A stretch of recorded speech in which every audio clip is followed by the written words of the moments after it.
देबू तब ना।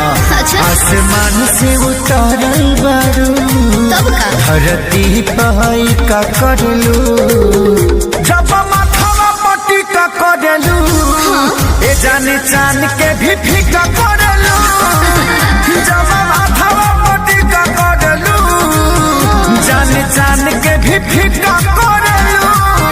ऐसा का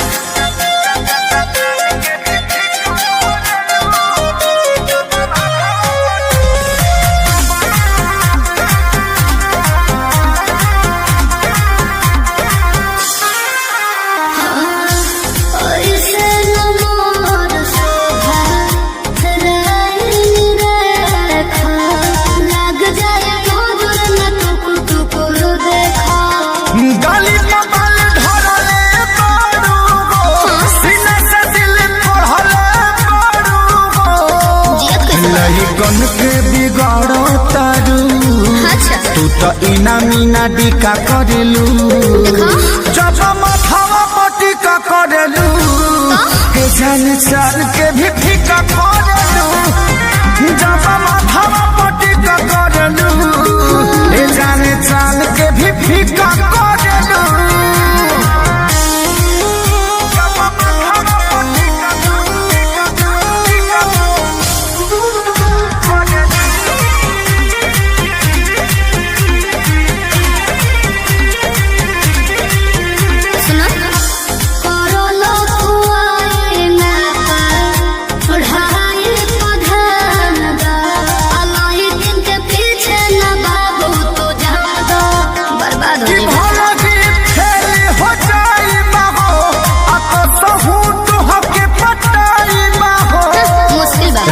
तोहर में लागल बानी पागल करे के तरीका करेलू जब माथावा पटिका करेलू जानी चांद के भी फीका कर